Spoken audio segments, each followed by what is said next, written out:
the crown. My palm got the itch. Fishscale, business, yeah, dope, lit. Fishscale. Yeah, Fishscale. Alright, what's up everybody? Welcome to the Fishscale podcast. Man, just tell them who we got with us. Hey man, it's your boy Xiled, man. Xiled great. Xiled being great, man. AKA Wade Wilson, just coming out here with my boy Fishscale, one of the best media projects out, period. Just doing something, an interview, you know. Alright man, just jumping right into it. Just tell the people just where you're from and a little bit about yourself. Just all that type of stuff. Yeah, I'm from Denver, Colorado. Was born here, like St. Joseph Hospital, like a lot of local Denver niggas. And then went out to the Springs, you know, just for a little bit, mostly from like about 3 years from Denver, and then stayed there till about 14. Went out to Hawaii for like 2 years when I was in middle school, just because like Pops and his girl divorced and shit. So went out there to kind of restart, stayed with one of his friends, and then came back freshman year to ACO, went to Gateway, met half of the people that is doing music right now, which is pretty cool to know them, like Neighbor Nay, E-Benz, just a couple of people just from the school I went to. So that was cool, and then just branched out. Being in Denver, everything kind of circled back. Like I just kind of was able to get the taste of literally going to Springs, ACO, and then back to Denver. Okay. It's pretty dope. Okay, that's dope. What part of the Springs was you saying? Literally like southeast, so by Fountain, like Academy area, like right there, like Monica. That's exactly where I'm from, bro. Oh, for real? Yeah. Oh, yeah, that's hella Yeah, I'm from Fountain. Oh, yeah, see? I know, So- literally grandparents still stay there, so like, Okay, I mean, dope. could shoot out there, got family out there, know people, I mean, but like Denver is definitely home base, like ACO, everything that I put into is Denver, so. Okay, so we kind of similar, bro. Cause I'm from the Springs, and then, Yeah, see? yeah, I moved out here to go to college out here at Metro, Oh, that's lit. and I stayed in like the Lakewood area, and then I just moved out to ACO about like in October. Yep. See, So, it's like, it's yeah. crazy, like everything just circled back around, Right. like that's what people don't know. You'll come out in one section in Colorado and end up in a whole nother part just because that's how shit will have you. Like, shit's Yeah. wild. Shit's And pretty dope. I could see that because I see like a whole bunch of folks from Denver got ties to the Springs and all that type of stuff. Right, like, and then just how we're an international state and why we have an international airport. Motherfuckers come out here to just go through another state, Cali, Chicago, Florida. Like, you'll have niggas from everywhere. Like, that's why Right. we should, and we probably gonna be popping next. And shit gonna get really lit here. Yeah, it's really a melting pot of cultures. for Right, sure. like You got like military people, you got Africans. you Right, got- like money is just out here, and that's why. Like, but then people will mistake and be like, "Oh, Colorado ain't popping. Like, Colorado ain't got no guns, no hood, no shit like that." Like, bro, I'm telling you right now, come out here, bro. Just come out here, and we can go hang out in every type of hood. Some hoods you can't hang out in. That's what's funny. So, it's every state got its own little, you know, big bad. So, it's just funny how they say Colorado ain't got shit popping. So shit definitely popping. Okay, just like how did you get into rapping? Tell the people like how you got into music and just like that. Yeah, mostly, you know, I think it's a lot. I mean, you kind of get it from family, or you'll be rapping one day, be at a party and jump in the circle, and you actually realize you can spit, got rhythm, and then seeing the audience react to your bars, metaphors, and then got into like freshman year, and then started doing music with two of my homeboys, and literally was like SoundCloud trapping it, and just making that music and doing it kind of myself. It was cool, like, you know, it was the fun, but just learning where my cadence and what I had to do for music, and then starting to get into actual studios and shit as of like last year, and then really starting to put out the music that I wanted to. So like really about 4 years seriously of doing music, and now this last year being able to do it like professionally. Okay. So would you say that like that flip was where you like said like, okay, I'm dope, like I can actually like do this for I think it honestly was 2016, and still like was putting out some music, but made a couple songs that really grabbed my attention that I was able to share out to people and get reviews from, and they was like, that's awesome. Like, you got great bars, all of that. But the acoustics and like the professional audio that you need for it, you know, is going to get you to the next point. And then from there, that's when I had started really making like real music, like 2017, and then just dropped this single, Catch Me at My Best, 2 years ago, and then that like really set it off, and it just made me start really getting into the music. So I think, yeah, like about like 2 years ago is when I really just wanted to get everything out seriously. Okay. So would you say like your like influences are musically, like whether it be creatively or like your sound or your bars, anything like that? It's a lot of underground people. Probably my favorite right now is Lil Tuzi from Texas, Houston, I believe. QFN, motherfucking Tracy T. He used to be signed to Maybach, cold ass artist. Fucking Key Glock, like really underground niggas that even I'm finding out now. Like there's this nigga Prophet the artist, just niggas who really have a whole way about their music where they could describe their lyrics as the shit they're going through, the shit they wanted, and contradictions that they can't do, but we were able to say. A lot of influences like that, and then like from my own city, shit, like you got AP, blowing. Ray Reed, knew this nigga for a while, cold as fuck. Like Trev Rich, already cold. Like Tanner Timbers, been motherfucking eating shit. Man, like there's so many motherfucking MK Lucci from the East, been cold, killing that shit.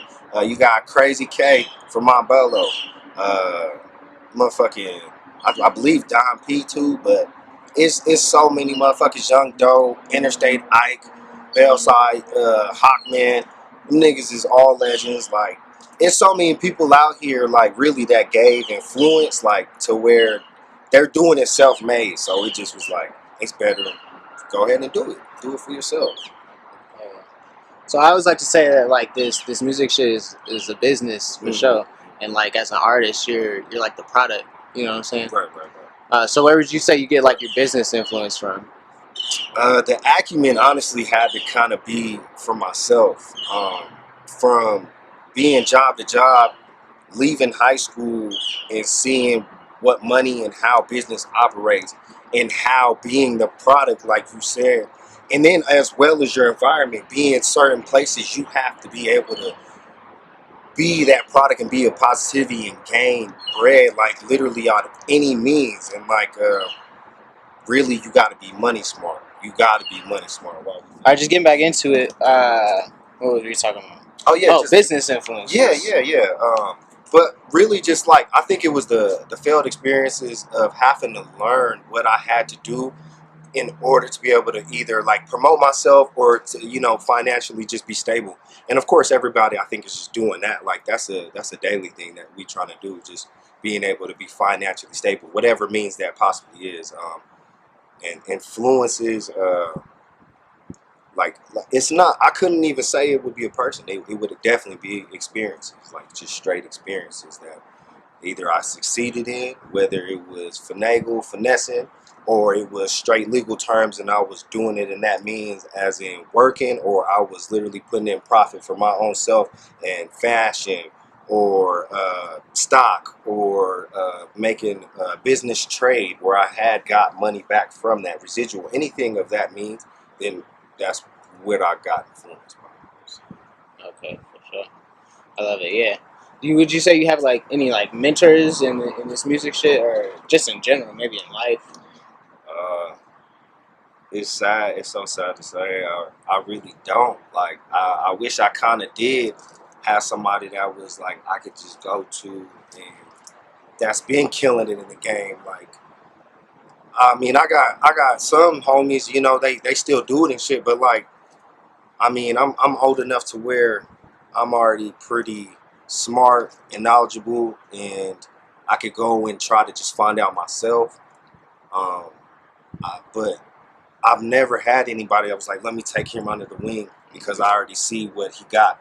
I basically, in how the world is, I got to show what I got now for, I think, them to be like, let me fuck with this nigga because he actually do got something and I see it. So I think I gotta wake people up and stop saying like, if anything, anybody sleep, because I gotta be able to make somebody notice or whatever. But really, I've been, if any influence, it'd be my daughter, like, just because I'm definitely motivated to like go get the bread, like that'd be the biggest one. But yeah, like if anything, I gotta mentor myself, keep telling myself every day, like, go get it, and just watch her grow. That's about the biggest thing I think I could do. For sure. Be influenced by her, really. Yeah, to me, I don't know. I feel like business and mentorship kind of go hand in hand. Like if like kind of like someone's already in the game, Right. they're looking to bring someone under their wing. You Right. know what I'm saying? Right. And then, but it's like kind of a double-edged sword because like some like right.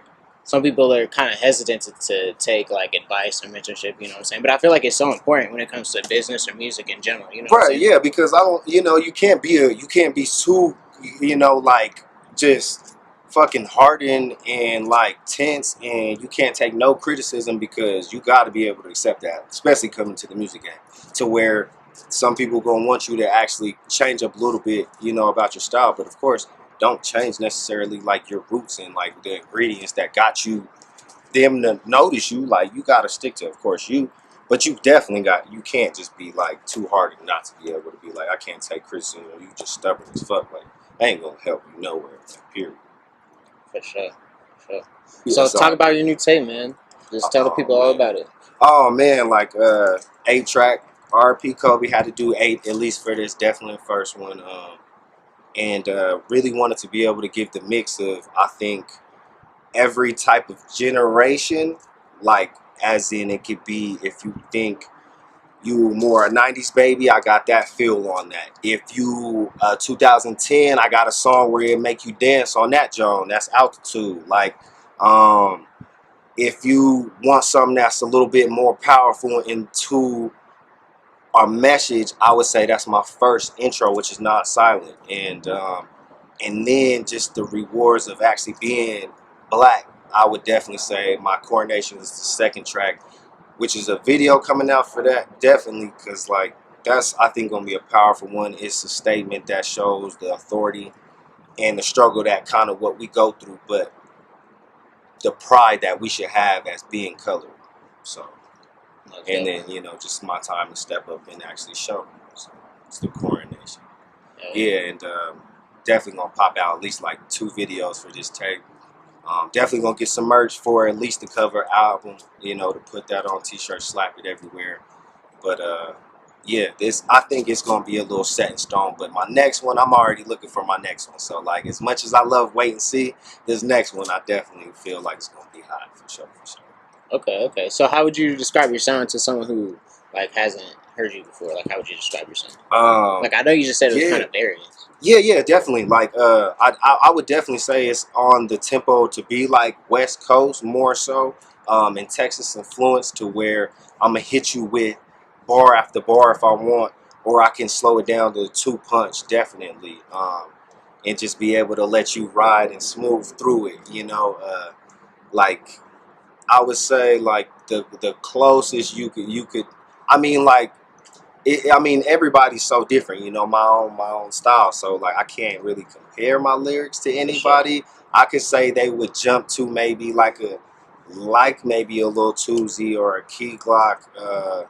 I do like a lot of West Coast shit, like One Take J, fucking cold. There's a whole bunch of West Side niggas, especially like Shoreline Mafia type beats, like fucking Dom Kennedy, like type shit like that. Like some shit to ride to. Yeah, like it got to be something that you could just mob to and just ride to and just bump your head and like. So I mean, I feel like on that pace, as far as lyrically, I feel like that's the tempo I'm at for sure. Okay, dope. So how would you describe like your creative process? Like, do you already have like ideas of songs in your head, like when you go into the studio, or like? Yeah, and that's what's so hard, is because your ideas will change at a moment of hearing a different type of beat, and now that whole change. But sometimes you're able to go ahead and it's easier because you already have that story that you want to place. You're just looking for the paper. You're just looking for the certain type of paper that you want to put on it, which is the beat. And then as soon as you find the right texture of paper that you want to apply that pencil to, it's over. And then it just connect. And so like once you already have the tempo or you heard the beat and it's already gathered, and then it's like, I feel like once it becomes like so like rhythmic, and then it's like mesmerized, and then you feel like once you recite it and you say it to somebody else that they gonna recite it, that's the song you gotta put on. Like something that somebody knows they gonna remember. One bar, it could be one or two, but they gonna always listen to that song because of that. And that's honestly what nowadays is. The attention span so fast. Yeah, You just gotta have something that's enough. Like bam, it could be fast, it could be a slow, it could be a chorus. But like that creative process is just being able to like, yeah, I believe I have more so stuff in mind, and I got a library full of shit that I want to say, just because like my imagination, what I don't have and what I do want to say I want to get, and the stories that I've been through. And it sucks because some of them I can't even say. So it's just like, I think that's why I like doing music, because I can metaphorically speak it. So. Okay, that's dope. That's dope. So, like, what's your favorite studio to record at? Like, in Oh Colorado? man, yeah, Conway Studio. Shout out to Lifted Ticket, the engineer there. He's actually worked with Trev Rich, Ray Weed, I think Key Laws, a few artists that's cold out here. Definitely one of the best. I'm about to check out the Lab Studios. Yeah, I believe AML is another one that I gotta go Down the check Springs. out. Yeah. I had talked to them. Yeah, and, I had a couple gotta interviews there. It's dope. Oh, for real? Yeah, it's dope in there. And they do like videos and shit there too, Yeah. I believe. So I'm like, oh, I'm about to go over there and check that out. And it was some great prices. I got to check out Pat and Annie's, which is in Echo, because they got some stupid artists that come there and be slaying shit all the time. And then there's really like, we building so many fire studios out here, man. It's ridiculous. You got YG and AM. There's so motherfucking many that is stacking right now. I think there's Zeno Studios who just set up over by like Littleton. Yeah, it's ridiculous right now. Like, Oh yeah, A100. yeah, Yeah. like, so it's gonna be. Yeah, I used to work at that Chuck E. Cheese right over there. Oh, for real? Yeah, Hamden. Oh yeah. Yeah. Oh baby, the one on 285. Yep. Oh, for real? Yeah. Oh, that's why I be driving. I used to be at the Ross, like right over there. Oh, okay. Yeah. That's dope. See, that's wild, bro. Yeah, but yeah, man, there's so much, man. There's so many fucking studios that I haven't got to experience, but I mean, it's hard once you find an engineer, man. That's just that nigga, you know. For sure. Yeah, one of these old heads was telling me that it's real important to have an at-home studio though, just because like when you got that idea on top of your head, like you gotta lay something down. Yeah. Like you were saying, get it like as perfect as you can, like at home, and then go in the studio, Right. record it, just so it's like your time and your money is like spent. Right. Like, super correct. You know what I'm saying? And that makes a lot of sense, man. I mean, just because like, yeah, like my work ethic is great, but it is something because it's so much easier, whereas in I'm reciting my lyrics, you know, you got it, you matching it to the beat or whatever, you're hearing the beat so much. But yeah, when you're able to go ahead and lay it down, like as like how I did when I first started music, which allowed me to find my sound, just because like I did it. I was able to lay it down, like you said, right, instantaneously. But I think that probably is a cold process. And now with just technology, like there's been hit songs niggas made in hotels and fucking in the car and shit. Type shit. Like nigga, you're in the fucking car in the damn tour bus making music, like, and it still be fire. So like, man, that really took it for another level for me too, to really want to do music. So, yeah, I think that's actually a good idea for sure. And yeah, it's just like, you know, you just have it. If it's your life, it's what you do. Yeah, you should be able to just jump in. Like, fuck, I'm finna hop in the closet real quick. Like, hell yeah. For sure.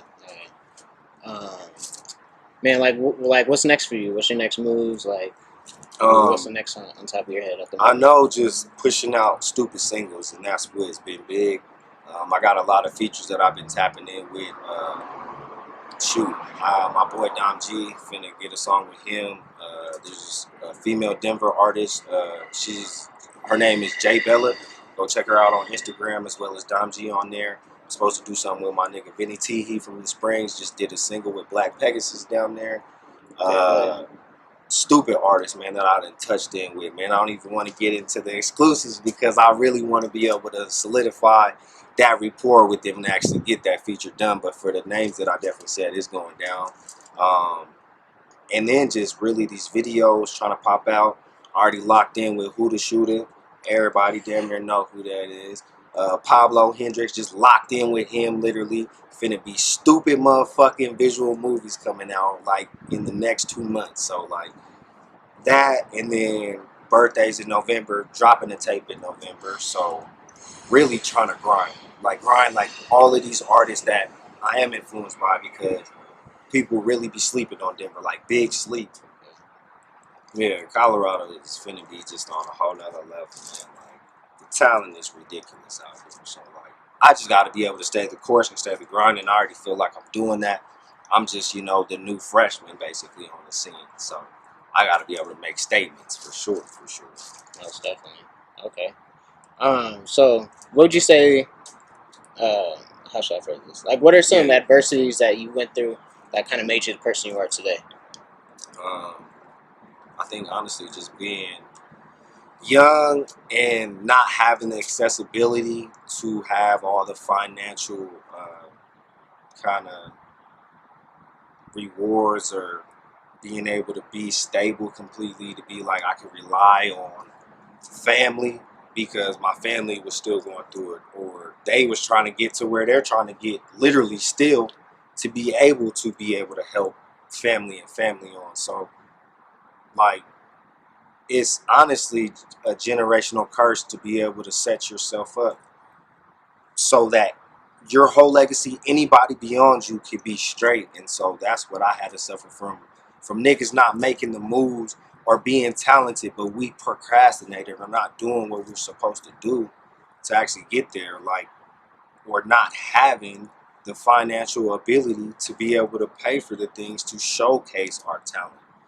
And so really, like, bad generational curses of not teaching people how to save, not finishing school, stupid shit, being in gangs, like shit.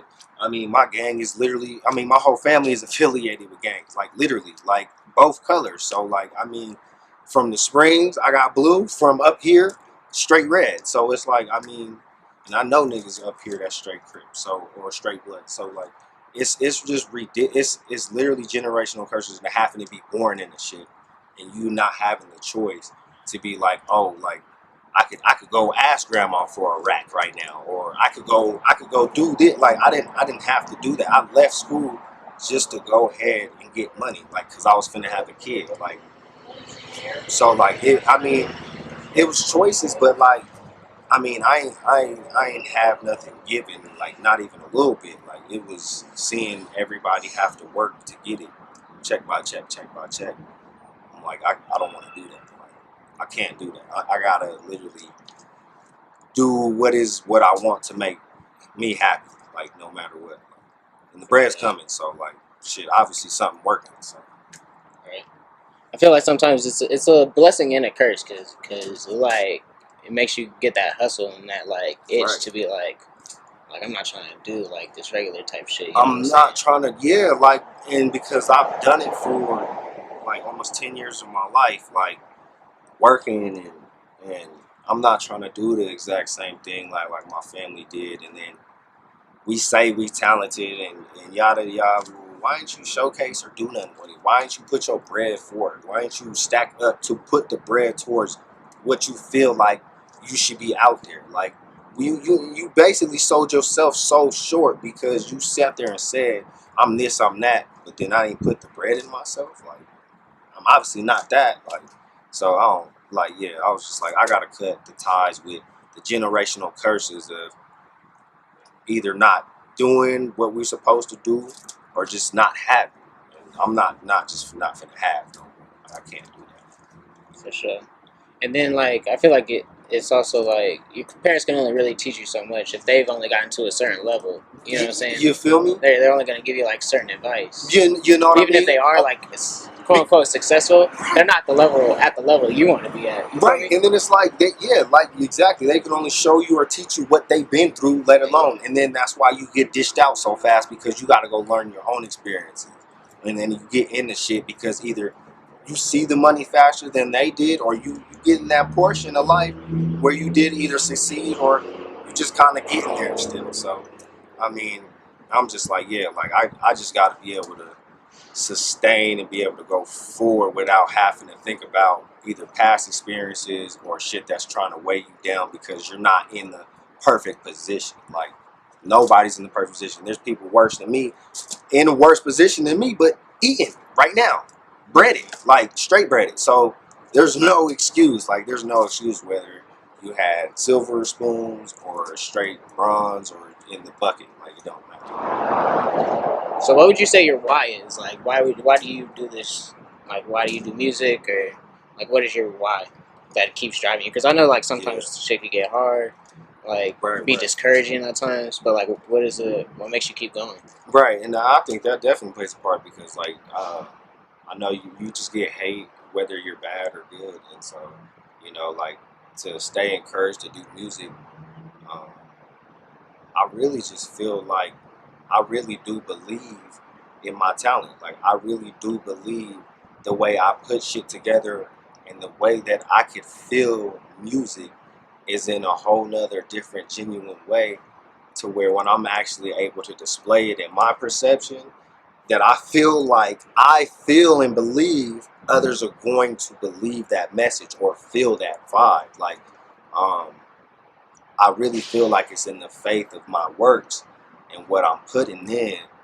Somebody, even if it's not from my own place where I want it to be, somebody gonna fuck with it. And over time, getting shown that, yeah, there is people with remnants now that are showing like, oh, I definitely fuck with it, but like, I just wanted to get to the platform where I feel like I can get to and people actually show me or tell me no.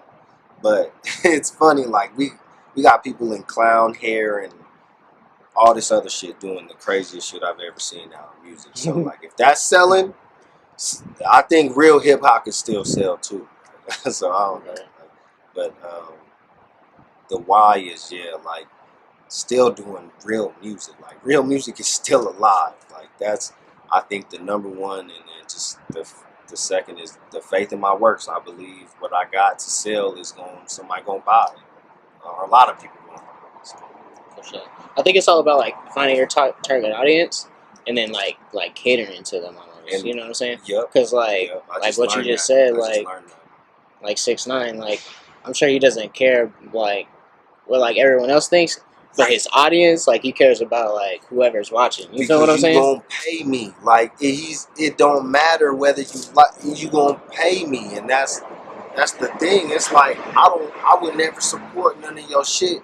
The only thing I give you credit for is you know how to get to the bag because you did it. Like, period. Like, that's the only thing I can tell you. Like, you can't tell nobody nothing who's getting to the fucking bag. And then on top of, no matter if you like their music or not, if they winning, like, you can't tell them anything.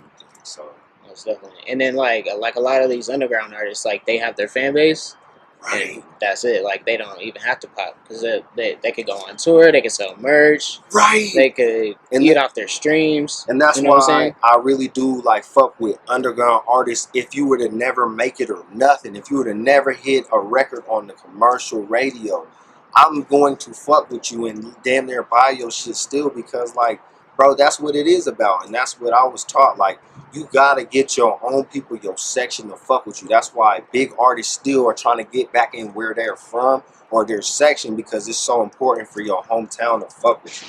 Or, I mean, really not a lot of people don't want to fuck with you. For sure. Because then you do get big in another city, and they're like, where you from?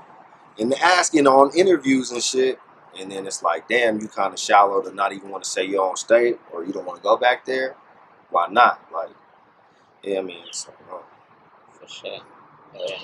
I feel like people aren't scared to say they're from Denver, but like they don't want to be like the Denver artist. You know what I'm saying? Right. They don't want to be like that guy. Right. And I mean, like, I kind of feel it. Yeah, like I do, like, but like that's what I'm like. It's not like we're not known to be a bad state, but like you just have to be here to know how popping it is out here, and we are finna get multimedia stations. There's already movies being filmed out here, and people just don't know the little shit because it's so conservative. It is that state where it is blocked in. It's a whole square, like it's a box, like. But motherfuckers, you just gotta come here to really experience shit or know people really that's in the dirt. If you're trying to know the dirt, you gonna have to know niggas. Just like if you go to another state, like it's not as bad as you just driving in a section and they stop you. But shit, you gonna get looked at, and if you go around the place, I'm telling you, it's not that sweet around here.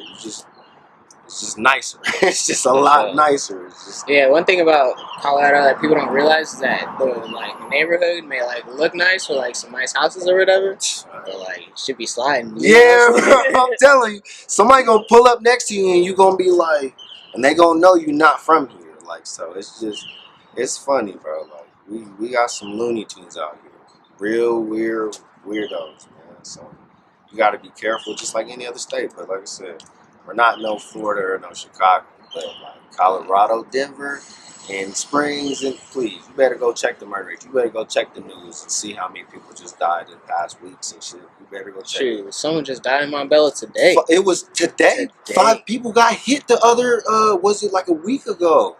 Like it was a week ago. People got hit, and then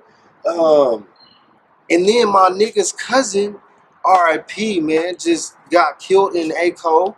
Man, at the pawn shop one. Did you hear about that one? No. It was at the pawn shop, and they both shot each other. Oh, damn. Bro, that was bad, R.I.P., bro. Like, man.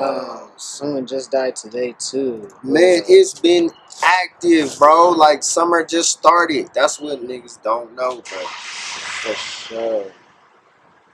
That's Denver for you. Yeah, like, bro, it's so many people, man. I could just read off the list, man. R.I.P., Lonely Pierre, Lonely Flex, man. It's just so many people. People have mutual people, but I don't want to say just because, like, if I don't really know you, I'm not, but it's just all love across the board, man. There's so many legends out here, like Colorado people that just passed, man. That shit's sad, man. That shit wild, bro. Niggas just be like, Colorado don't be bobbing, like nothing going on. Like, yeah, it's not all skiing and weed out here. yeah, bro. It's not all whites and skis and mountain high and fucking pikes. No, it's not, bro. Yeah. It is still a city, bro. Would you say Colorado? I've asked this before, but would you say Colorado is West Coast or Midwest? Man, it was funny. I was just seeing how Britton Slayer was talking about that. I would definitely say it is like we're geometrically definitely, geographically, we are considered Midwest. I would say we're West Coast for sure. Our influences, shit, gangs, every gang out here, unless they came from Chicago, came from Cali, period. Yeah, you got GDs from Chicago out here. Nigga, all of them is in the Springs too. Yeah. They damn near run the Springs. Shit, since I was a kid, I remember that when I lived in Springs, over in Deerfield Park, off of Monaco, right? Bro. Deerfield Park, bro. Yeah, bro. Man, but please, it's a definitely West Coast state. Like, shit.